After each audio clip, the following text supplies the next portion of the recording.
श्री गोस्वामी तुलसीदास जी जब प्रकट भये तो कहा जाता है इनके मुख में 3200 दांत थे। जब बच्चा पैदा होता है ना तो दांत नहीं होते सामान्य बालकों के, पर गोस्वामी जी के मुख में 3200 दांत थे, या ये कह सकते हैं कुछ दांत दांत थे। जब ये प्रकट भये तो इनके कुछ दिनों बाद माताजी पिताजी भगवत धाम को चले गए। तो गांव के लोगों ने कहा कि ये बच्चा अच्छा नहीं है, पैदा होते ही माँ चली गई, बाप चला गया, दांत भी इसके हैं।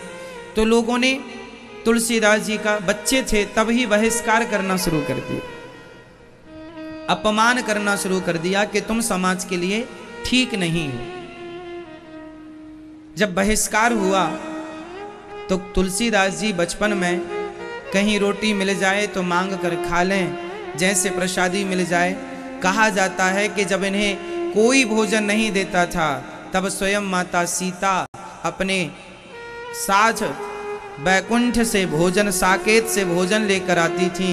और गोस्वामी तुलसीदास जी जब बच्चे थे तब अपनी गोद में बिठाकर उनकी माँ बन करके माता सीता उन्हें भोजन कराया करती थी, गोस्वामी तुलसीदास जी को।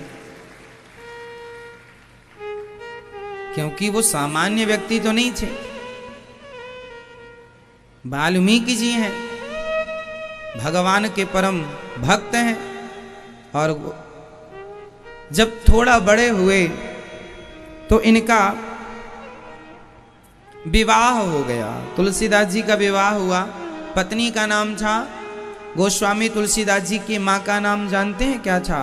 पिता का नाम था आत्माराम दुबे और माँ का नाम था हुलसी। हुलसी के हुए हैं तुलसी। इनकी पत्नी जब विवाह हुआ और दुल्हन आई तो उनका नाम हुआ है रत्नावती,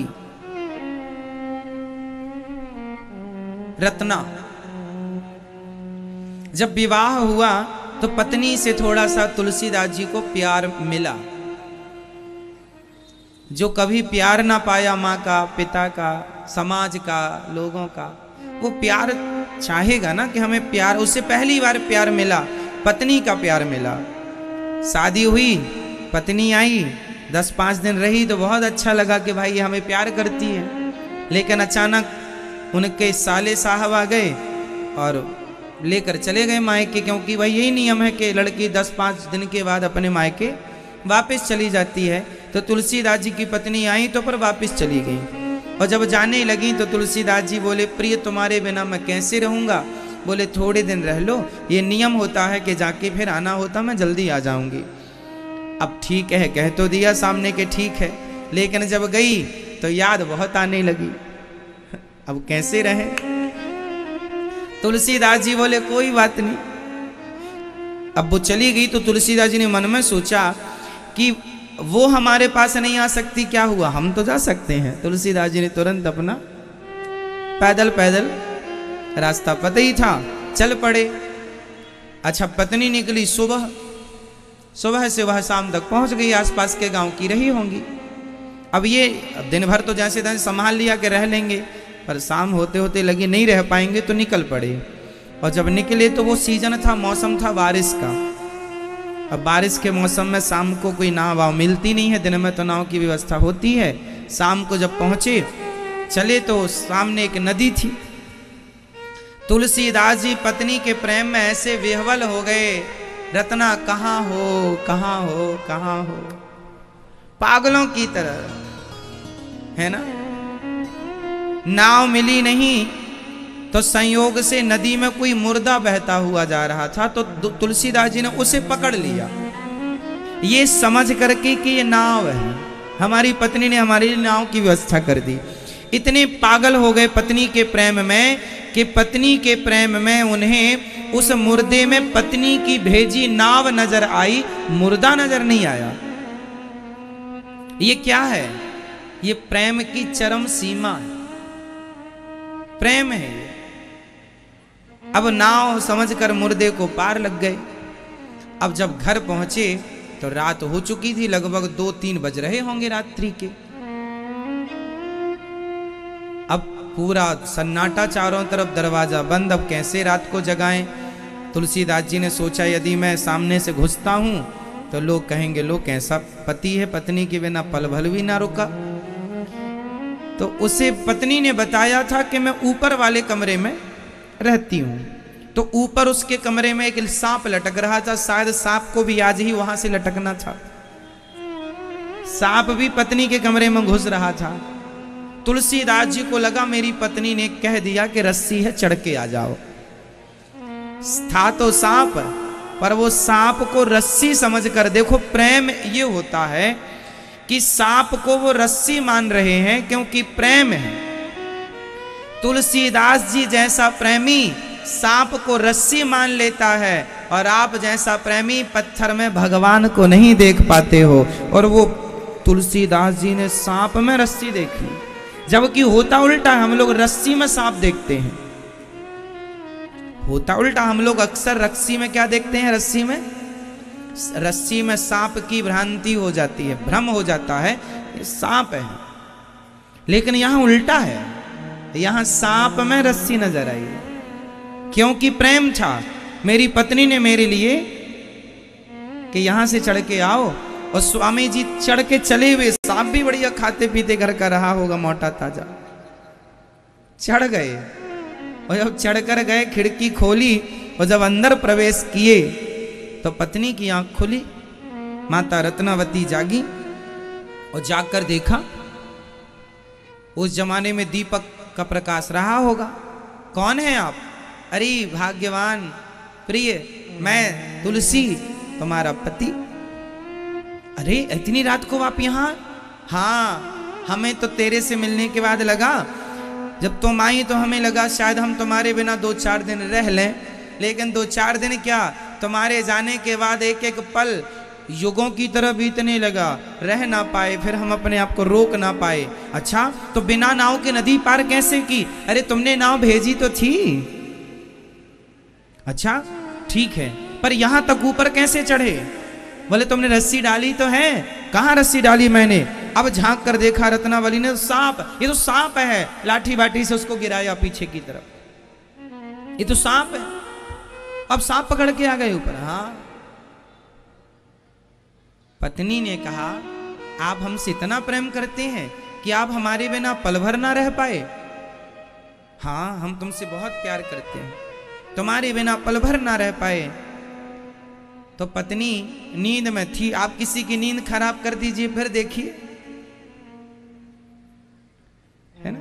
तो पत्नी नींद में झल्लाती हुई बोली कि जितना प्यार आपने हमसे किया है, इतना प्यार रघुनंदन से किए होते, भगवान से किए होते, राम से किए होते तो नहीं अपार हो जाती। तुलसीदास जी ने थोड़ी देर खड़े होकर विचार किया, क्या ये बात सही है? ये बात सही है क्या कि मैं इतना प्यार पत्नी से करता हूं? अच्छा, पत्नी से प्यार करूंगा तो क्या मिलेगा?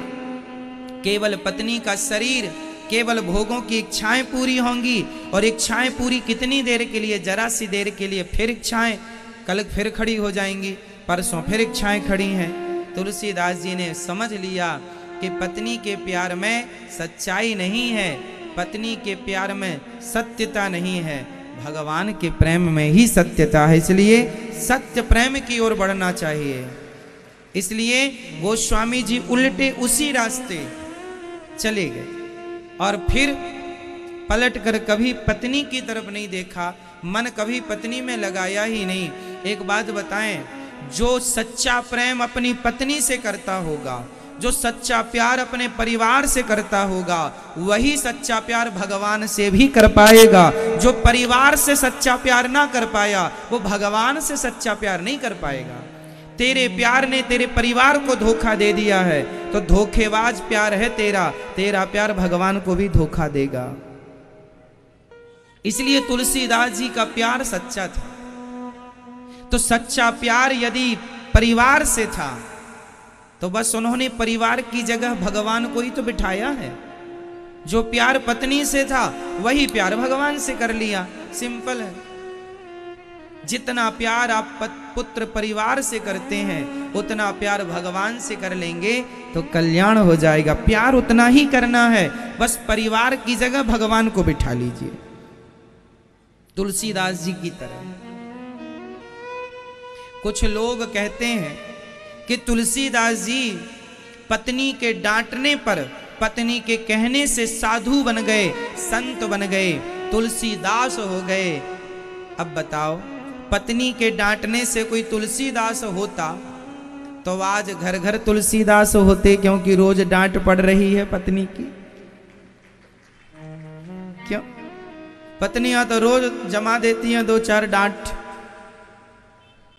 लेकिन कहां कोई निकल रहा है घर से, कहां इतना त्याग और वैराग्य है तुलसीदास जी की तरह। आजकल का तो आदमी लाते खा खा के भी घर पे ही पड़ा है, लाते बातें खूब खाता और घर नहीं छूटता। वो तुलसीदास जी हैं कि एक बात ने घर छोड़ दिया। बात में बड़ा दम होता है मेरी माँ। एक बात ऐसी है, कहते हैं बातन हाथी पाइए, बातन हाथी लात। आपकी बातें अच्छी होंगी तो बातों के बल पर हाथी दान में मिल जाएगा, और बातें बिगड़ गई, शब्द बिगड़ गए तो हाथी के पांव के नीचे भी दब्बा दिए जाओगे। तो बातन हाथी पाइए, बातन हाथी लात। यदि आपकी बातों में दम है तो आपकी जय जयकार होगी, और बातों में दम नहीं है तो कोई आपको पूछेगा नहीं। तो ये बातें बड़ी होती हैं, इसलिए बातें शब्द संभाल के बोलिए, शब्द के हाथ न पाओ। पति पत्नी को भी अच्छी बातें करनी चाहिए, है ना। और आप अपने पति को तुलसीदास बनाना चाहती हो तो कहती रहा करो कि जितना प्यार हमसे करते हो प्राणनाथ, इतना भगवान से कर लेते तो कल्याण हो जाता। कह के देखना तुम्हारा पति तुलसीदास बनता है कि नहीं, है ना। पत्नी के कहने से कोई तुलसीदास बनता तो बहुत तुलसीदास हो जाते। तुलसीदास जी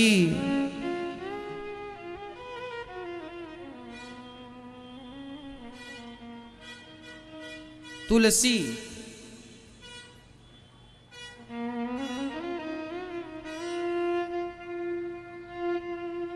तुलसीदास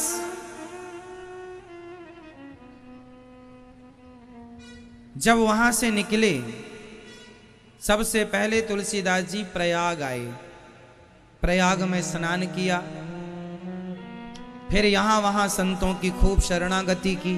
फिर तुलसीदास जी ने खूब भारत का भ्रमण किया। ऐसा कोई गांव नहीं होगा शायद जिस गांव में तुलसीदास जी ना गए हों। हर राज्य का भ्रमण किया, हर तीर्थ का भ्रमण किया। इसलिए रामचरितमानस में सिर्फ अवधी भाषा नहीं है, भारत के गांव गांव में बोली जाने वाली सारी भाषाएं आपको श्री रामचरितमानस में प्राप्त हो जाएंगी। चाहे वह भाषा मध्य प्रदेश की हो, चाहे वह भाषा उत्तर प्रदेश की हो, चाहे वह भाषा पंजाब की हो, चाहे वह भाषा हरियाणा की हो, जम्मू कश्मीर की हो, चाहे वह बिहार की हो, चाहे वह महाराष्ट्र की हो, उत्तराखंड मीन्स ऊपर की तरफ की भाषा हो, दक्षिण की भाषा हो, पश्चिमी भाषा हो, या कोई भी भाषा, पूर्वी भाषा हो, हर भाषा का कहीं ना कहीं थोड़ा ही सही पर जिक्र हर भाषा का गोस्वामी जी ने रामचरितमानस में रखा। मूल रूप से तो अवधी भाषा है, पर केवल अवधी है ऐसा नहीं है, सभी भाषाओं का समन्वय रामचरितमानस में।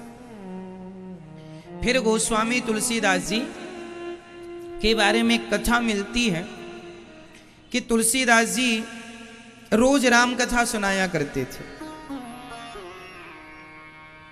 एक दिन क्या हुआ, तुलसीदास जी रोज शौच करने के लिए ना खुले मैदान में जाया करते थे, खेतों में। तो शौच का जो पानी बच जाता था वह एक वृक्ष की जड़ में डाल दिया करते थे। संयोग से उस वृक्ष में एक प्रेत रहा करता था, और प्रेत लोग ना ये गंदा पानी ही पीते हैं, शौच औच का जो बच के फेंक जाए वो पानी पीते हैं। इसलिए आजकल सारे, पहले ज्यादा प्रेत भूत थे, आजकल कम, आजकल सब प्यासे ही मर गए, क्योंकि खुले में कोई शौच जाता नहीं और पानी फेंकता नहीं, सब प्यासे मर गए।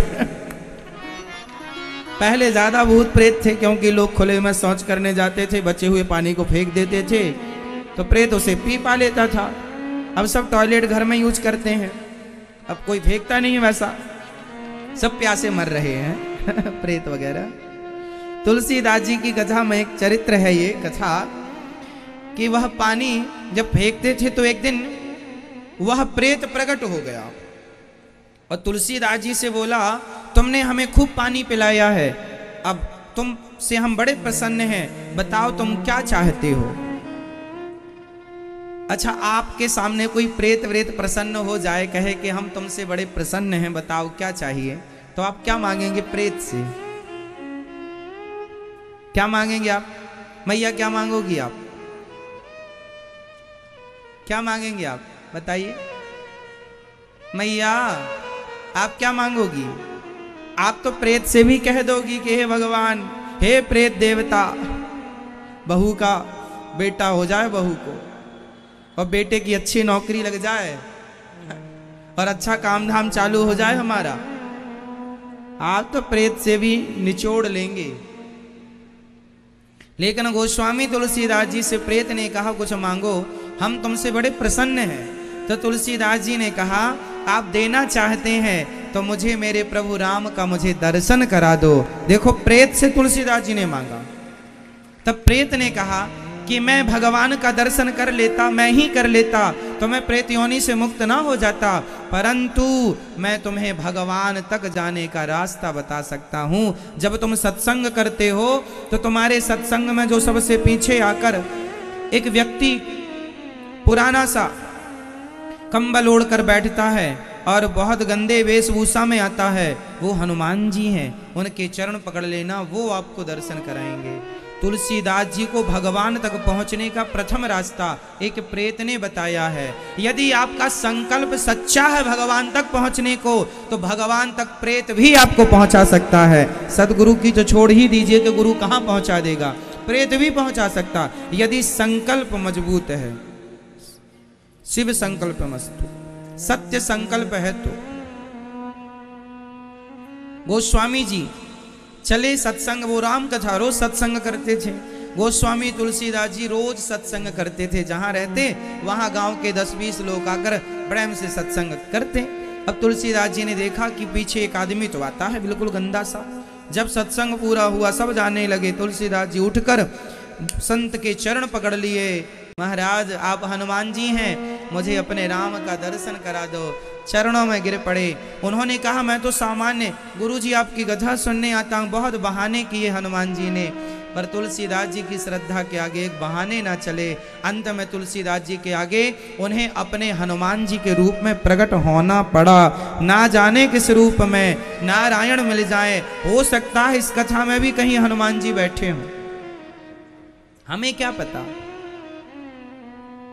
तुलसीदास जी जैसे पारखी हों तो हनुमान जी को पहचान भी लें।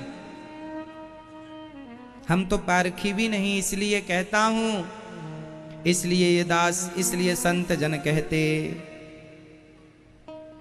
कबीरा इस संसार में सबसे मिलियो धाय, ना जाने किस रूप में नारायण मिल जाए। कबीरदास जी कहते हैं, ना जाने किस रूप में भगवान का दर्शन हो जाए। इसलिए सब में निज प्रभु मय देखहि जगत, सिय राम मय सब जग जानी, सर्वम खल विदम ब्रह्म। सब में हरि व्यापक सर्वत्र समाना, सब में अपने भगवान अपने इष्ट का ही दर्शन करना चाहिए। ना जाने किस रूप में हमें हमारे गोविंद का दर्शन हो जाए, हमारे राघव का दर्शन हो जाए। चले मेरे राम का दर्शन करने के लिए हनुमान जी ने जब चरण पकड़ लिए तुलसीदास जी ने, तो हनुमान जी ने सिर पर हाथ रखा, चिंता ना करो, कल मैं तुम्हें दर्शन कराऊंगा।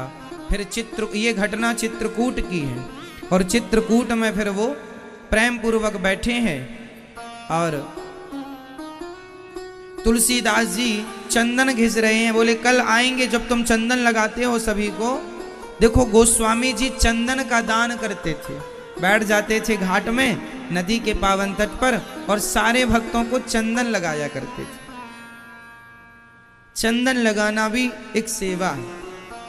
गोस्वामी जी सबको लगाते। राम जी आकर जब लगवाने लगे, आज राम जी आए हैं गोस्वामी जी से चंदन लगवाने, तब हनुमान जी को कहना पड़ा, चित्रकूट के घाट में भई संतन की भीड़, तुलसीदास चंदन घिसे तिलक लेत रघुवीर। जब कहा तब तुलसीदास जी पहचान गए ये राम हैं, चरणों में गिर पड़े। राम जी को रोज चंदन लगाते थे तुलसीदास जी, पर पहचाने कब, जब कोई संत ने अवगत कराया, जब कोई संत ने कृपा की। भगवान तो हमसे रोज मिलते हैं, पर जब तक गुरु कृपा नहीं करते तब तक उन परमात्मा को पहचानने की सामर्थ्य नहीं आती। वो सामर्थ्य गुरु कृपा से मिलती। इसलिए गुरुजनों की शरण में रहने से हम सबका कल्याण होता है। सब्सक्राइब करें हमारे YouTube चैनल साधना गोल्ड को और पाएं वीडियो सबसे पहले। और हाँ, बेल आइकन दबाना ना भूलें।